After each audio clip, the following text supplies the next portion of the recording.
Hello my dear 9th class students, welcome again to my channel study simply by Prateek sir. तो बच्चों, हम लोग chapter 9 circles cover कर चुके हैं। मैंने इसमें सबसे पहले आपको सर्कल का इंट्रोडक्शन कराया पहले लेक्चर में। दूसरे लेक्चर में हमने कवर करी थी सारी थ्योरम्स, जिसमें 2 थ्योरम का प्रूफ कवर किया। देन थर्ड लेक्चर में हमने कवर किया examples of circle chapter. Then we started with exercise 9.1, 9.2 and 9.3। हमने इस तरह से सारा सर्कल कवर किया, जिसमें मैंने सारे नीचे लिंक दिए हुए। अगर कोई लेक्चर आपने मिस किया, आप नीचे से देख सकते हैं या प्लेलिस्ट में जाके आप किसी भी लेक्चर को देख सकते हैं। तो अब टाइम आता है एक बार सर्कल का क्विक रिवीजन करने का। एक बार लास्ट में अगर आपका पेपर है तो ये पर्पस है कि अगर आप इस लेक्चर को देख लें तो आपको कम से कम सर्कल के जो बेसिक कॉन्सेप्ट है या जो बेसिक थ्योरम है वो एक बार रिवाइज हो जाए, जिससे कि आप उसको रिफ्रेश कर सके। इसके अलावा मैंने इस लेक्चर में कुछ एनसीईआरटी के जो बहुत इंपॉर्टेंट क्वेश्चन है, जिनके आने के चांसेस ज्यादा होते हैं, वो मेंशन किए हुए हैं। आप अगर क्विक रिवीजन चाहते हैं तो हर एक लेक्चर में से जाके उन क्वेश्चन को रिवाइज कर सकते हैं। तो चलो, सबसे पहले मैं एक बार आपको सारी थ्योरम रिवाइज करा देता हूं, और साथ में जो थ्योरम याद करनी है उनको आपको टिक मार दूंगा, आप इधर से याद भी कर सकते हो। तो देखो, सबसे पहले कहते हैं सर्कल क्या होता है। जैसा कि मैंने आपको पढ़ाया था, सर्कल क्या होता है? Collection of all points in a plane. एक पॉइंट, सारे collection of all points in a plane जो कि एक फिक्स पॉइंट से फिक्स डिस्टेंस पे, उनको सबको सर्कल कहते हैं। ठीक है। अब ये जो थ्योरम है, इसका प्रूफ आपको करना है।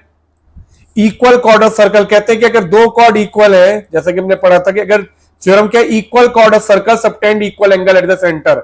अगर ये दो कॉर्ड इक्वल है और ये एंगल बना रही है ये वाला एंगल, और एक एंगल ये बना रही है, थ्योरम इधर से बना देता हूं मैं एक और, ये दो एंगल है, तो हमारा angle A O B will be equal to angle C O D. ये दोनों एंगल भी इक्वल होंगे अगर कॉर्ड इक्वल है। और इसका उल्टा क्या होता है?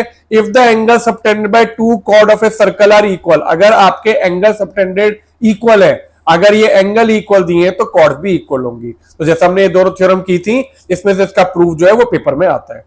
कॉन्ग्रेंट इक्वल कॉर्ड की जगह अगर कॉन्ग्रेंट सर्कल भी है तो भी ये थ्योरम चलती है, जिसका हमने क्वेश्चन 9 एक्सरसाइज 9.1 में उसी से रिलेटेड 2 क्वेश्चन अपने प्रूफ में किए थे। तो ये आप एज ए थ्योरम भी, कभी अगर क्वेश्चन छोटा है 1 मार्कर का, तो आप डायरेक्ट भी लिख सकते हो कि दो कॉन्ग्रेंट सर्कल भी है और अगर उनकी कॉर्ड इक्वल है तो उनके एंगल सबटेंडेड इक्वल होंगे। ओके, फोर्थ होती है the perpendicular from the centre of circle to a chord bisect the chord. अगर आप एक सर्कल पे एक कॉर्ड के ऊपर परपेंडिकुलर बना रहे हो तो ये जो परपेंडिकुलर है ये कॉर्ड को बाइसेक्ट करेगा। मतलब ये दोनों पॉइंट जो है बाइसेक्ट, मतलब कि ये जो कॉर्ड है इक्वल उसमें कटेगी। इसे मैं साइड बाइसेक्टर या मीडियन भी कहता हूं। मीडियन ट्राइंगल में होता तो मीडियन नहीं कहेंगे, साइड बाइसेक्टर कह सकते हैं। तो एएम आपका बीएम के बराबर होगा। ठीक है। तो this is perpendicular from the centre bisect the chord. इसका उल्टा क्या हुआ? If the chord is bisected from a line drawn from centre. अगर आपने एक सेंटर से लाइन ड्रॉ करी है और वो कॉर्ड को बाइसेक्ट कर रही है तो वो आपकी कॉर्ड जो है वो परपेंडिकुलर होगी इसके, तो ये आपकी परपेंडिकुलर होगा। ठीक है। तो ये दोनों थ्योरम हो गई आपकी 4th और 5, जो कि एक दूसरे कन्वर्स है। फिर 6th थ्योरम कहते हैं equal chord of circle are equidistant from the centre. क्या कहते हैं? इसका मतलब क्या हुआ? अगर दो कॉर्ड है, अभी आपने पढ़ा the subtended equal angle at the centre. अब ये कहते हैं अगर इसका डिस्टेंस मैंने निकाला यहां से और यहां से, तो ये डिस्टेंस, अगर ये कॉर्ड इक्वल है, अगर आपका ए बी और सी डी इक्वल है, तो आपका ये जो ओ एम और ओ एन डिस्टेंस है वो भी इक्वल होगा। तो equal chord of circle are equidistant from the centre. और इसका उल्टा क्या हुआ? If the chord are equidistant from centre. अगर आपकी कॉर्ड इक्वी डिस्टेंस है सेंटर से तो आपकी कॉर्ड भी क्या होंगी? इक्वल होंगी। तो ये दोनों थ्योरम 6th और 7th, equal chord of circle are equidistant from the centre and chord equidistant from the centre of a circle are equal. अब आते हैं 8th पे। 8th में कह रहे हैं two arc of circle are congruent. कहते हैं अगर दो आर्क सर्कल की कॉन्ग्रेंट है then their corresponding chords are equal. और अगर दो कॉर्ड सर्कल की इक्वल है तो उनकी कॉरस्पॉन्डिंग आर्क्स जो है वो कॉन्ग्रेंट होंगी। इसका मतलब क्या हुआ कि अगर ये सर्कल है, ये मैंने एक सर्कल बनाया, मैं कहता हूं अगर मान लो इसकी ये दो आर्क है, एक आर्क ए बी और एक आर्क मैंने ले ली यहां पे सी डी।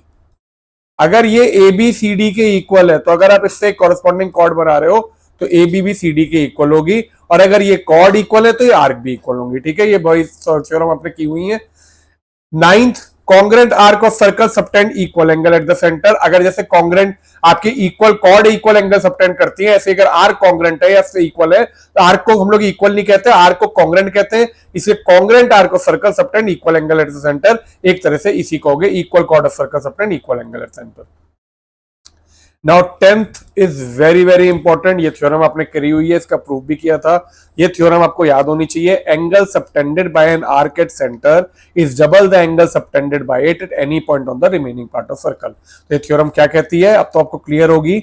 अगर एक आर्क है, मान लीजिए आर्क है ए बी, और अगर एक ही एंगल सबटेंड कर रही है सेंटर पे और एक ही एंगल सबटेंड कर रही है किसी भी remaining part of the circle पे, पार्ट ऑन द सर्कल, तो ये वाला जो एंगल है ये इसका डबल होगा। Angle A O B is equal to twice of angle A P B. This is your theorem which is very very important. इसका प्रूफ जो है वो बहुत बार आता है। अब 11th और 12th इसकी एक्सटेंशन है, ये समझ रखिए अपने। Angles in same segment of circle are equal. अगर इसी की जगह अगर मैं मान लीजिए इस पे इस आर्क के मैं 2-3 एंगल बना दूं सर्कल के ऊपर ही, तो ये सारे एंगल क्या होंगे, इक्वल होंगे। और यही अगर आर्क आपकी सेमी सर्कल हो जाती है, तो डायमीटर हो जाती है, ये angle in a semi circle, तो जो भी एंगल बनेगा वो 90 डिग्री होगा। तो ये दोनों थ्योरम इसी के एक्सटेंशन है। आप थ्योरम वाले लेक्चर में देख सकते हैं कैसे प्रूव होती है, अगर आपको समझ में नहीं आ रही है। 13th उल्टा होता है। If a line segment joining 2 point subtend equal angle eight other 2 point. एक लाइन सेगमेंट अगर ज्वाइन कर रही है 2 पॉइंट को, और मान लो ये एंगल और ये एंगल जो ये सबटेंड कर रही है ऑन द सेम साइड, ये इक्वल है, तो मैं कहता हूं ये चारों पॉइंट जो है they will lines on a circle, या ये कॉनसाइक्लिक होंगे। और सिंपल सा, क्योंकि एंगल इन सेम, आप क्या थ्योरम लिखते हो, angle in same segment of circle are equal. अगर ये सेगमेंट सेम है तो ये एंगल इक्वल होंगे। अब मैं कह रहा हूं अगर ये दो एंगल इक्वल है और एक ही आर्क या एक ही कॉर्ड जो है सबटेंड कर रही है, तो चारों पॉइंट सर्कल पे लाई करने चाहिए। उसके बाद लास्ट जो थ्योरम है वो साइक्लिक कोऑर्डिनेटर पे होते हैं। साइक्लिक कोऑर्डिनेटर क्या होता है, ऐसा कोऑर्डिनेटर जिसके चारों साइड जो या चारों वर्टिसेस जो है आपके सर्कल को टच करती है। तो कहते हैं इसके जो पेयर ऑफ अपोजिट एंगल होता है डेट इज 180 डिग्री। तो अगर ये एबीसीडी है तो मैं कह सकता हूं angle A plus angle C is equal to 180, अगर ये साइक्लिक कोऑर्डिनेटर है। Similarly angle B plus angle DB क्या होगा, 180 होगा। और इसका उल्टा क्या होता है, if the sum of pair of opposite angle of coordinator is 180, अगर आपके ये पेयर का सम 180 है तो आप ये कह सकते हो कि ये एक साइक्लिक कोऑर्डिनेटर है। तो बच्चों ये आपकी थ्योरम थी जिसमें से आपको जो याद करनी है 14, 15, 11, 12, 10th, 6, 7, 4th, 5th, 2nd, 3rd। तो 1, 2, 3, 4, 5, 6, 7, 8, 9, 10, 11 थ्योरम आपको याद होनी चाहिए, क्योंकि आप इसे रीजनिंग में यूज करते हो। इसके अलावा आपको आइडिया होना चाहिए, ज्यादातर इन्हीं 11 थ्योरम के ऊपर क्वेश्चन आते हैं। तो अब एक बार देख लेते हैं इंपॉर्टेंट क्वेश्चंस जो कि आपको इस चैप्टर के लिए करने हैं।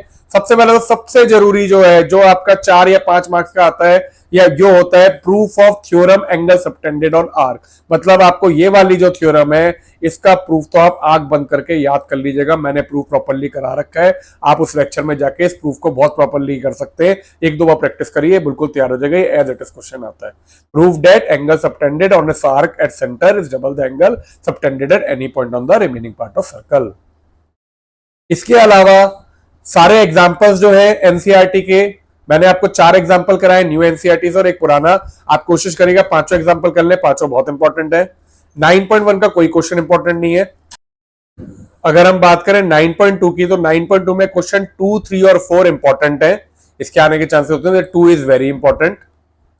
9.3 सबसे इंपॉर्टेंट एक्सरसाइज है, जिसके क्वेश्चन आप एक बार तो सारी की सारी एक्सरसाइज कर लीजिएगा, बट अगर आप इंपॉर्टेंट की बात करो तो 8 question is very very important, जो कि बहुत बार आता है। इसके अलावा आप 2, 3, 4, 5, 9 और 12 क्वेश्चन को भी एक बार प्रैक्टिस कर सकते हैं। तो ये थी list of important question from chapter 10।